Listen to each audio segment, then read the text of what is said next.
There are teachers who fill classrooms with noise, the kind whose voices carry down hallways, whose laughter echoes through lunch periods, whose very presence seems to command attention through sheer force of personality. Mr. Alden Reyes was not one of those teachers. At Westbrook High School, a sprawling brick building on the edge of a Massachusetts suburb where autumn leaves collected in russet drifts against chain-link fences and the smell of cafeteria pizza mingled with floor wax every Tuesday, Mr. Reyes occupied room 237. It was a corner classroom on the second floor with windows that looked out over the football field and parking lot, with walls painted an institutional beige that someone had once optimistically called warm sand, and with rows of desks that bore the carved initials and doodled declarations of nearly 2 decades of sophomores. The room itself was unremarkable except for what Mr. Reyes had done with it.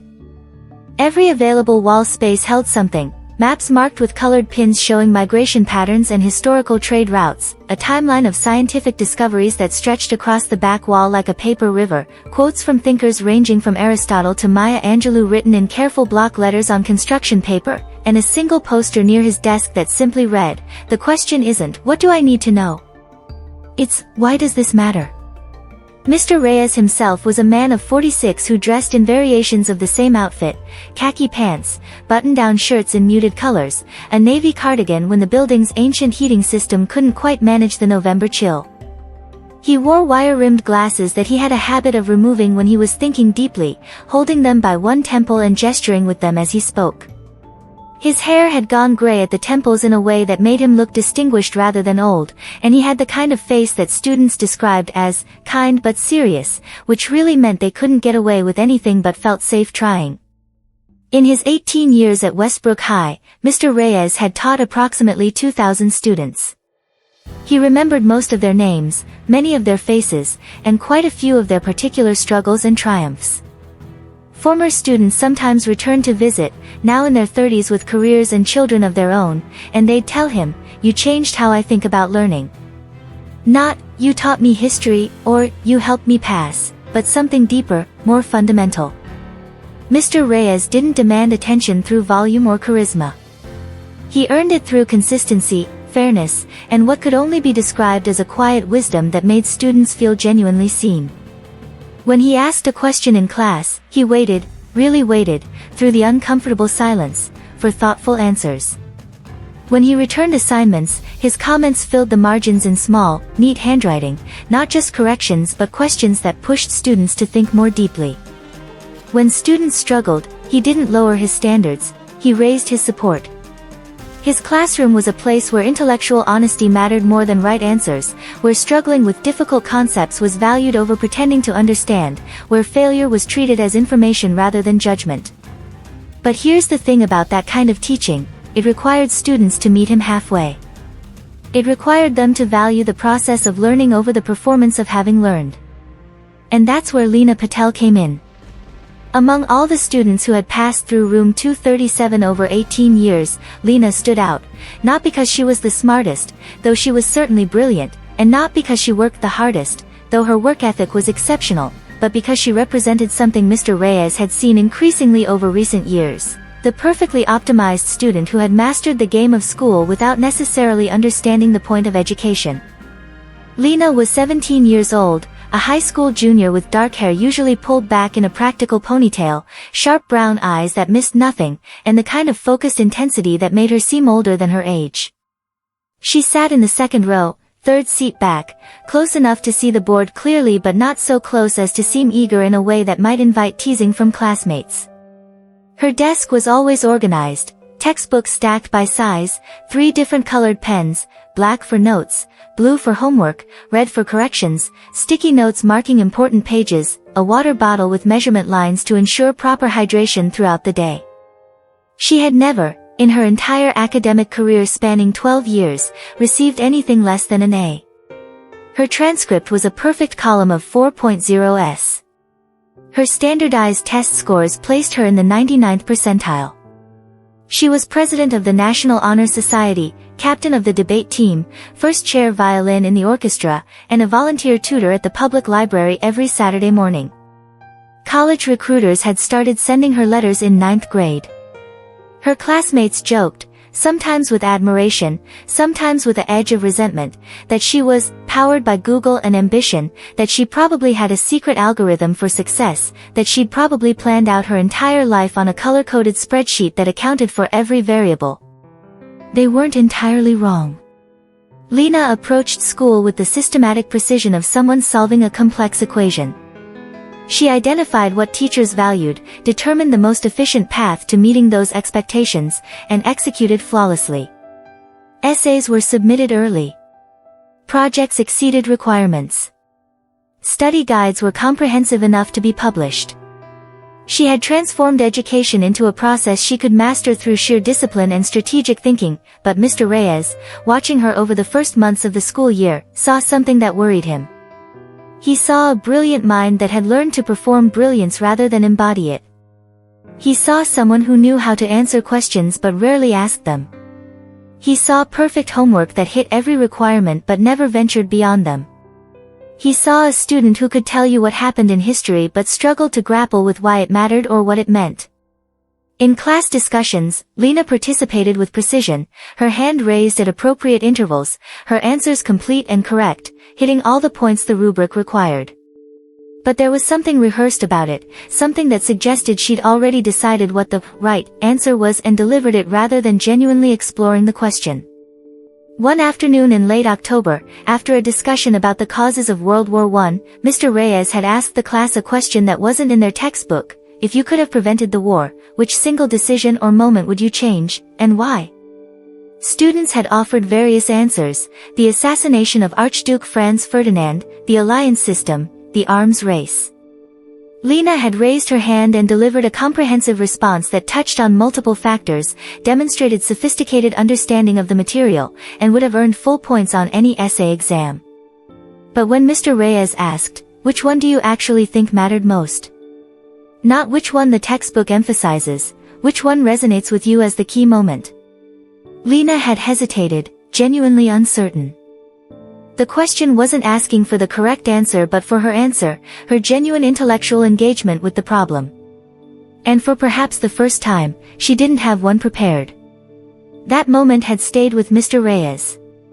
Here was a student with extraordinary potential, the kind of mind that could genuinely contribute new thinking to whatever field she eventually pursued, but she'd learned to optimize for grades rather than understanding, for performance rather than genuine learning. And the system had rewarded her for it every step of the way. Which is why, when he designed the semester research project that would count for 40% of their grade, Mr. Reyes structured it in a way specifically meant to disrupt that kind of optimized performance. The assignment instructions were clear: students would select a topic related to social change movements of the 20th century. But instead of just researching from secondary sources, they were required to conduct at least 3 interviews with people who had lived through or been affected by their chosen movement. They needed to include primary source documents, letters, photographs, newspaper clippings, artifacts, that they discovered through original research, not just downloaded from databases. And most importantly, the final paper needed to include a substantial reflection section where students grappled with why their topic mattered personally, how it connected to contemporary issues, and what questions remained unresolved. The rubric emphasized process over polish. Evidence of genuine inquiry and intellectual risk-taking was worth more points than grammatical perfection and professional formatting. There were required checkpoints, interview summaries, research notes, rough drafts that showed thinking in progress rather than finished products. Mr. Reyes had handed out the assignment on a Monday morning in early November, with 6 weeks until the final deadline. Around the room, students had reacted with varying degrees of enthusiasm and anxiety. This wasn't the kind of assignment you could complete the night before or optimize through strategic Googling. Leena had read through the requirements twice, her expression unreadable. Then she'd pulled out her planner, a thick academic calendar filled with color-coded blocks representing her various commitments, and began mapping out her timeline. 6 weeks. 40% of her grade. The highest stakes assignment of the semester.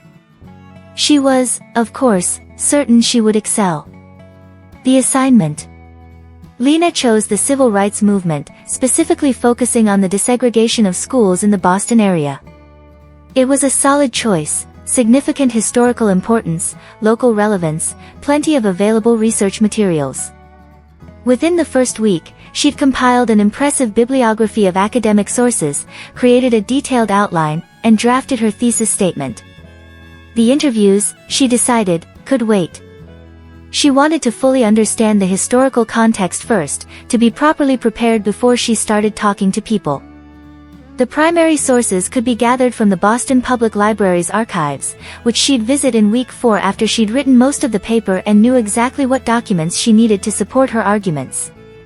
She worked with her characteristic efficiency, spending 3 hours every evening at her desk, which faced a wall painted pale blue and decorated with certificates and award ribbons accumulated over years of academic achievement. Her younger brother would knock on her door around 8 o'clock, asking if she wanted to watch a movie or just hang out, and she'd wave him away. "I'm working on my research project. It's 40% of my grade." Her parents, her father a software engineer, her mother a pharmacist, would bring her tea and remind her not to stay up too late, and she'd nod without looking up from her laptop screen, where she was compiling notes from her 7th scholarly article about educational inequality in urban America. By week 3, she had a complete first draft, 15 pages, perfectly formatted, with a works cited list that demonstrated extensive research. It was comprehensive, well-argued, and thoroughly supported by evidence from reputable academic sources. Any reasonable assessment would conclude it was excellent work. But she hadn't conducted a single interview yet. Hadn't visited any archives. Hadn't included any primary sources that weren't available through online databases.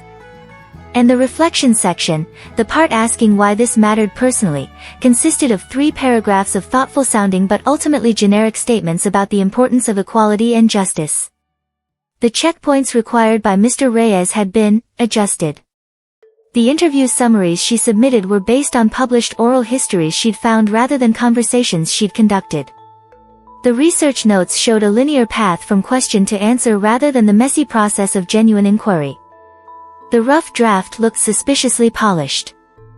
Mr. Reyes had noted these deviations from the assignment requirements in his feedback on the checkpoints, but his comments were questions rather than corrections. What surprised you in your interviews? What primary sources challenged your initial assumptions? What questions does this raise for you personally? Leena had read his comments, felt a flicker of concern, but ultimately decided that the quality of her final product would demonstrate her mastery of the material. She'd done extensive research. She understood the topic deeply. The final paper would speak for itself. On the Tuesday the project was due, a gray November afternoon when rain drummed steadily against the windows of room 237 and the heating system clanked and hissed in its futile battle against the cold. Leena submitted her paper with quiet confidence. She'd spent the previous weekend giving it one final polish, adjusting her prose until it flowed smoothly, triple-checking every citation, ensuring the formatting was flawless. She handed it to Mr. Reyes as students filed out for lunch, and he accepted it with a small nod. "Thank you, Leena. I worked really hard on it," she said, which was true, though not perhaps in the way the assignment intended. "I'm sure you did," he replied, setting it on the growing stack of submissions on his desk. Leena walked to lunch with the satisfied feeling of a job completed excellently. Around her, classmates were discussing their projects, the awkward interviews, the unexpected discoveries in archives, the ways their topics had connected to their own experiences in ways they hadn't anticipated. Leena listened with mild interest but mostly felt relieved to be done. Her project was more sophisticated than most of theirs, more thoroughly researched, more professionally presented. She spent the next 2 days in that pleasant state of post-deadline relief, focusing on her other classes, preparing for debate tournaments, practicing violin. On Thursday afternoon, as usual, she arrived at room 237 5 minutes before the bell, organized her materials on her desk, and settled in for class. Mr. Reyes was at his desk, sorting through a stack of graded papers. His expression was neutral, professional, revealing nothing about what those papers contained. The bell rang. Students shuffled in, taking their seats with the particular energy of Thursday afternoon, tired from the week but not yet relaxed into weekend mode. "All right," Mr. Reyes said, standing and picking up the stack of papers. "I've finished grading your research projects. Overall, I'm pleased with the effort I saw. Many of you really pushed yourselves out of your comfort zones, which was the point. He began walking around the room, handing back papers. Some students received their work with grins. Others with visible relief. A few with disappointment that quickly shifted to studying the comments to understand what went wrong. Leena waited with calm anticipation. She watched Mr. Reyes move through the rows, watched him pause to offer brief comments. Nice work on the interviews, Marcus. Sarah, your primary source analysis was excellent. David, I loved seeing how your thinking evolved. And then he reached her desk. He placed the paper face down, the way he always did, a small courtesy that kept grades private in a classroom setting. Leena turned it over. The world tilted. At the top of her title page, in Mr. Reyes's neat handwriting, was a letter that Leena had never seen on any of her academic work in her entire life, F. Not F+. Not even F with some qualification. Just F, failing. Unacceptable. The letter that represented everything Leena had spent her entire academic career avoiding. Her throat constricted. Her vision seemed to narrow, everything peripheral falling away until all she could see was that single letter. She blinked hard, thinking it must be a mistake, that she was misreading somehow. But no, there it was. Stark. Final. Impossible. Her hands trembled slightly as she flipped through the pages. Her beautiful prose was unmarked, no corrections, no comments on her arguments or analysis. But throughout the margins, Mr. Reyes had written notes. Where are the interviews you conducted? This primary source is available online. Where are the ones you discovered through original research? This reflection section is general. Where are you in this paper? At the end, a longer comment, Leena, this is a well-written paper about an important topic. But it's not the assignment. You've delivered a polished performance instead of demonstrating genuine inquiry. See me after class. The rest of the period passed in a fog. Mr. Reyes was discussing something about their next unit, but Leena couldn't focus on his words. She sat rigid in her seat, the paper on her desk face down now so no one could see that letter, her mind racing through implications, her GPA. Her class rank. Her college applications. Her perfect record, shattered. Around her, classmates were chatting quietly about their projects, comparing grades, commiserating over points lost. Leena said nothing, staring at her desk surface, scratched and marked by years of students before her, as if it might offer some explanation for what had just happened. The bell rang. Students gathered their things and filed out, voices rising in that particularly energetic way that signaled the end of the school day. Leena remained seated, waiting until the room emptied. Only then did she approach Mr. Reyes's desk. He looked up, his expression gentle but firm. Have a seat, Leena. She sat in the chair beside his desk, the one reserved for these kinds of conversations, and for a moment couldn't find her voice. When she finally spoke, it came out barely above a whisper, Mr. Reyes. I don't understand. He removed his glasses, that habitual gesture that meant he was about to say something important. Leena, your report was beautifully written. Then, her voice cracked. She swallowed hard and tried again. Then why did I fail? Because you didn't follow the process, he said simply. The assignment required interviews, actual conversations you conducted. It required primary sources you discovered through your own research. It required personal reflection that engaged with why this topic matters to you specifically. You turned in something polished and impressive, but it didn't show your thinking. It showed your ability to perform. Leena felt anger rising alongside the hurt and confusion. But I worked so hard on this. I spent weeks researching. I read more sources than anyone else probably did. And I know that, Mr. Reyes interrupted gently. But Leena, I'm not preparing you for grades. I'm preparing you for life, where the process matters more than perfection. Where genuine engagement with difficult questions matters more than having the right answers. But I did engage. I wrote 15 pages analyzing. You analyzed what other people thought and discovered. You compiled their insights. You organized their arguments. He leaned forward, his voice still kind but unflinching. But where were you in this paper? What surprised you? What made you uncomfortable? What questions kept you up at night? What did you discover about yourself through this inquiry? Leena opened her mouth and closed it again. She had no answer to those questions because she hadn't asked them. She'd approached the assignment as a problem to solve, a challenge to overcome through hard work and strategic execution. The idea that the point was the journey rather than the destination, that the struggle was the lesson rather than something to be bypassed through efficiency, it ran counter to everything she'd learned about how to succeed in school. I did everything I was supposed to, she said, and heard the desperation in her own voice. You did everything you thought would get you an A, Mr. Reyes corrected. But an A isn't the goal. Learning is the goal.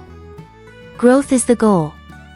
Becoming someone who can think independently and grapple with complexity and sit with uncertainty, that's the goal. But my GPA will survive 1F, he said firmly. And more importantly, you'll survive 1F, Leena, you're one of the brightest students I've taught in 18 years. But you've learned to optimize for grades rather than understanding. You've mastered the game of school without engaging with the purpose of education. And if I let you continue on that path, I'd be failing you in a much more profound way than giving you an F on one assignment. Leena felt tears threatening. She'd never cried in front of a teacher before, never had reason to. What am I supposed to do now? I'm giving you the option to rewrite it. Actually do the assignment this time. Conduct real interviews. Find primary sources through original research. Engage personally with why this matters. Submit it in 2 weeks, and I'll grade it as if it's your first submission. So I can still get an A? Mr. Reyes put his glasses back on and looked at her with something that might have been disappointment. Leena, the point isn't the A. The point is doing the work that will actually teach you something. She gathered her things, the failed paper, her textbook, her carefully organized notes, and left room 237 with her perfect record in ruins and no idea how to process what had just happened. The awakening. Leena walked home through the rain, her backpack heavy with the physical weight of textbooks and the metaphorical weight of failure. The streets of her neighborhood were quiet at this hour, tree-lined and suburban, with houses that all looked vaguely similar in their comfortable middle-class prosperity. She'd walked this route thousands of times, but today everything looked different somehow, as if the F had altered her perception of the world itself. At home, her mother was in the kitchen preparing dinner. How was school? Fine, Leena managed, heading straight for the stairs. Leena. Her mother's tone shifted, catching something in her voice or posture. What's wrong? And suddenly Leena was crying, actually crying, tears streaming down her face in a way she couldn't control or contain. Her mother guided her to the kitchen table, sat down beside her, and waited patiently for the story to emerge between gasping breaths and hiccuping sobs. I failed, Leena finally said. Mr. Reyes gave me an F on my research project. Her mother was silent for a moment, processing this information. Her daughter, who brought home perfect report cards, who won academic awards, who had never struggled in school, had failed. What happened? Leena explained through her tears, the assignment requirements she'd ignored, the process she'd circumvented, Mr. Reyes's insistence that she'd performed rather than learned. Her mother listened, asked clarifying questions, and finally said something Leena hadn't expected, it sounds like he's right. What? Leena, honey, I've watched you approach school like it's a game to be won rather than an education to be gained. You're brilliant, but you've learned to be brilliantly strategic rather than genuinely curious. She reached over and squeezed Leena's hand. Maybe this F is exactly what you needed. How can failing be what I need? Because succeeding without ever struggling doesn't prepare you for real life, where the problems don't have rubrics and the challenges can't be solved by finding the right formula. Her mother smiled sadly. Mr. Reyes is giving you a gift, even though it doesn't feel like one right now. That evening, Leena sat in her room surrounded by her academic achievements, the certificates, the trophies, the perfect report cards, and felt for the first time that they represented something hollow. She'd collected these accolades without ever asking whether they measured anything that actually mattered. She pulled out Mr. Reyes's assignment instructions and read them carefully, properly, for the first time. Not scanning for requirements to check off but actually reading what he was asking them to explore and why. The next day, Friday, Leena didn't talk to anyone at school about her grade. She went through her classes in a fog, only half present. But that evening, instead of spending 3 hours at her desk producing perfectly formatted work, she did something she hadn't done in a long time. She thought about what actually interested her about her topic. The desegregation of Boston schools. Why had she chosen it? Honestly, because it seemed manageable, contained geographically and temporally, with plenty of academic sources available. But now, sitting with Mr. Reyes's question, why does this matter to you personally? She realized she'd never considered it. She thought about her own school, Westbrook High, and how it was predominantly white despite being in a diverse community. She thought about how the honors classes she took were even less diverse than the school overall. She thought about conversations she'd never had, questions she'd never asked, assumptions she'd never examined because it was easier to focus on grades than grapple with complexity. On Saturday morning, instead of her usual volunteer tutoring at the library, Leena made a phone call. Her grandmother, her father's mother, had grown up in Roxbury and attended Boston public schools in the 1960s. Leena had never asked her about that experience. Had never thought to ask. Grandma, I'm working on a school project about school desegregation in Boston. Could I interview you about your experiences? Her grandmother's surprise was audible. You want to hear my old stories? I want to hear your story, Leena corrected. Not for a grade, I mean, yes, it's for school, but because I realized I've never asked. They talked for over an hour. Her grandmother described being bused to a different neighborhood, the protests, the feeling of being unwanted, the way some teachers looked at her like she didn't belong. She also talked about friends she'd made, teachers who'd fought for integration, the slowly changing atmosphere as people adjusted to a new reality. It wasn't like the movies, her grandmother said. Not all dramatic moments. Mostly it was just exhausting, being a symbol instead of a person. But we were making it better for the next generation. For your father. For you. After hanging up, Leena sat with her notebook, not typing notes into her laptop but actually writing by hand, capturing not just facts but impressions, questions, emotions. This was different from research. This was connection. Over the next week, she conducted 2 more interviews, a retired teacher who'd worked in Boston public schools during the 1970s, and a community organizer who'd been involved in advocacy for educational equity. Each conversation opened new questions rather than providing neat answers. Each person she spoke with had a different perspective, different experiences, different views on whether integration had achieved its goals. She visited the archives at the Boston Public Library and spent hours going through boxes of documents, not searching for specific sources to support predetermined arguments but exploring, discovering, being surprised. She found letters written by parents advocating for their children's education. She found newspaper clippings showing the protests and counter-protests. She found photographs of empty classrooms and packed school buses and children's faces showing fear and determination.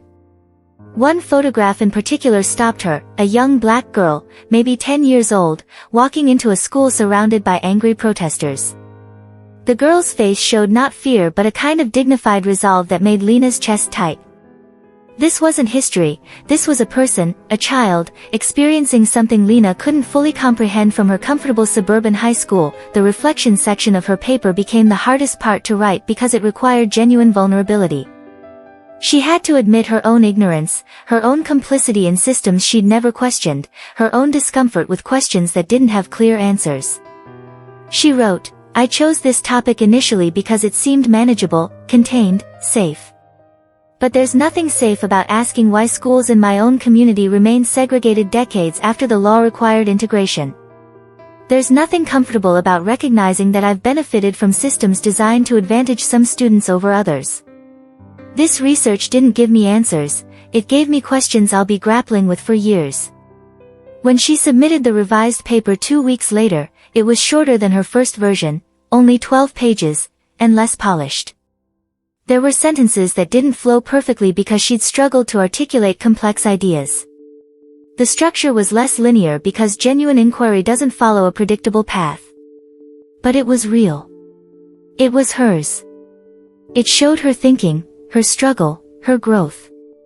Mr. Reyes graded it on a Friday afternoon, sitting at his desk after school while the building emptied around him. He read Leena's paper twice, making notes in the margins, not corrections this time but responses, questions, affirmations. On Monday, when he handed it back, the grade at the top was an A-. Not quite perfect, because there were still areas where Leena had played it safe, where she could have pushed deeper. But it was genuinely excellent work, not just performed excellence but real intellectual engagement. More importantly, the paper marked a turning point. Leena didn't suddenly transform overnight. She still cared about grades, still felt the pull of optimization and strategic thinking. But she'd learned something more valuable than any A, that struggling with difficult questions was more important than having the right answers, that genuine learning required vulnerability and risk, that sometimes the most important education happens in the space between comfort and mastery. Years later, Leena graduated from Westbrook High as salutatorian. That F on her research project had indeed cost her the top spot in her class. She'd wrestled with disappointment about that, but her mother's words had proven true. The world didn't end. Her college applications were still strong. MIT accepted her to study engineering. In college, she found her path, civil engineering with a focus on sustainable infrastructure in developing communities. It was challenging work that required technical expertise but also demanded engagement with complex social and political realities, the kind of work that didn't have rubrics or predetermined solutions. After graduation, she joined Engineers Without Borders and spent 2 years in East Africa designing pedestrian bridges in rural communities. The work was difficult in ways that had nothing to do with the technical challenges. It required listening to communities about their actual needs rather than imposing solutions she'd decided were best. It required sitting with uncertainty and ambiguity. It required admitting when she didn't know something and being willing to learn from people with different expertise. 10 years after leaving Westbrook High, Leena was invited back for a career day presentation. She stood in the gymnasium where she'd once attended pep rallies and award ceremonies, looking out at hundreds of current students, and when asked what had most shaped her career path, she surprised herself by saying, "The day my history teacher gave me an F." The students laughed, thinking she was joking. She wasn't. "I'd never failed at anything before," she continued. "I'd learned to be really, really good at school, at optimizing for grades, at performing excellence. But Mr. Reyes saw through that performance and recognized I was missing something essential. He failed me not to punish me but to push me toward genuine learning. That F taught me more than any A ever did." After her presentation, a girl approached, clearly a high-achieving student, clutching her notebook and looking intense and driven. "I'm working really hard to never fail," she said. "I need perfect grades for college." "How did you deal with that F affecting your GPA?" Leena looked at this younger version of herself and chose her words carefully. "I did deal with it. It was hard. It hurt. But you know what? The F was temporary. The learning was permanent. All those A's I earned before, I barely remember most of them. But that F, it changed how I think, how I work, how I understand my own growth." She paused, then added, "Don't aim for perfect grades. Aim for genuine learning. Those aren't always the same thing." Later that day, Leena stopped by room 237. Mr. Reyes was at his desk, grading papers as always, his wire-rimmed glasses slightly askew, a cardigan draped over the back of his chair. He looked up when she knocked, and his face broke into a genuine smile. "Leena Patel. I heard you were speaking today." They talked for an hour, about her work, her life, the ways that assignment had shaped her trajectory. Mr. Reyes listened with the same attentive presence she remembered, asking thoughtful questions, clearly delighted by how she'd grown. "I wanted to thank you," Leena said finally. "For failing me. I know that sounds strange, but you saw something I couldn't see in myself. You cared enough to give me honest feedback even when it was hard to receive." Mr. Reyes removed his glasses, holding them by one temple in that familiar gesture. "You did the hard part, Leena. You could have just been angry, just redone the assignment mechanically to get the grade. But you actually engaged with what I was asking you to consider. That took courage." "It took failure," Leena corrected with a smile. "Sometimes that's what courage requires." After leaving Westbrook High that day, Leena thought about all the students in Mr. Reyes's current classes, all the future students who would sit in those desks and receive challenging feedback and face the choice between performance and genuine learning. She hoped they had the courage to fail, to struggle, to be imperfect in pursuit of something real. Because that's where growth happens, not in the comfortable space of accumulated A's, but in the difficult territory where we don't yet know the answers, where we risk looking foolish, where we fail and learn and try again. Failure isn't the opposite of success, it's often the foundation of it. Not because failure itself is valuable, but because genuine learning requires us to venture into territory where we might fail, to risk being wrong, to struggle with problems that don't have easy solutions. We've built an educational system, and by extension, a culture, that treats failure as something to be avoided at all costs. We celebrate perfection, reward optimization, and create environments where students learn to be strategic rather than curious, where performing excellence becomes more important than developing competence. But here's what that approach misses: growth happens in the struggle. Understanding comes from grappling with difficulty. Wisdom emerges from sitting with uncertainty and not having all the answers. When you optimize for never failing, you constrain yourself to only attempting things you already know how to do. You stay in your comfort zone, refining existing skills rather than developing new ones. You learn to perform rather than to actually learn. The students who only receive A's, who never face meaningful challenges, who never experience the discomfort of genuine confusion, who never sit with the uncertainty of not knowing, are being deprived of the education that matters most. Because life doesn't come with rubrics. Real problems don't have answer keys. And the challenges that matter most are precisely the ones where success isn't guaranteed. Mr. Reyes understood this. He understood that his job wasn't to affirm what students already knew or reward strategic optimization. His job was to push students beyond their comfort zones, to create assignments that couldn't be completed through sheer efficiency, to provide feedback that was honest even when it was hard to hear. That F he gave Leena wasn't punitive, it was informational. It said, "You're capable of more than this.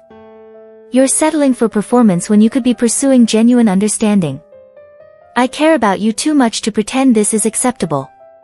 How many teachers have that courage? How many parents? How many of us, in our own lives, are willing to give or receive honest feedback that challenges comfortable patterns? So here's the call to action: learn from failure. Don't just endure it or overcome it, actually learn from it. When you fail at something, resist the urge to quickly fix it and move on. Sit with it. Ask what it's teaching you. Consider how it's revealing gaps between your self-perception and reality. And if you're a teacher, a parent, a mentor, someone in a position to shape others' learning, have the courage to give honest feedback. Don't protect people from failure, prepare them for it. Challenge them. Push them beyond what's comfortable. Show them that struggle is where growth happens. Celebrate effort over outcomes. Value questions over answers. Reward vulnerability over polish. Create environments where it's safe to not know, to be confused, to try something new and fail at it. Because the goal isn't perfection. The goal is growth. And growth requires us to venture into territory where we might fail, where we don't yet have the answers, where we're learning rather than performing. That's where real education happens. That's where genuine development occurs. That's where we become not just competent but wise, not just skilled but thoughtful. Failure isn't the opposite of success. It's the pathway to it. Learn from it. Grow with it. Have the courage to risk it in pursuit of something that matters. Be story-wise.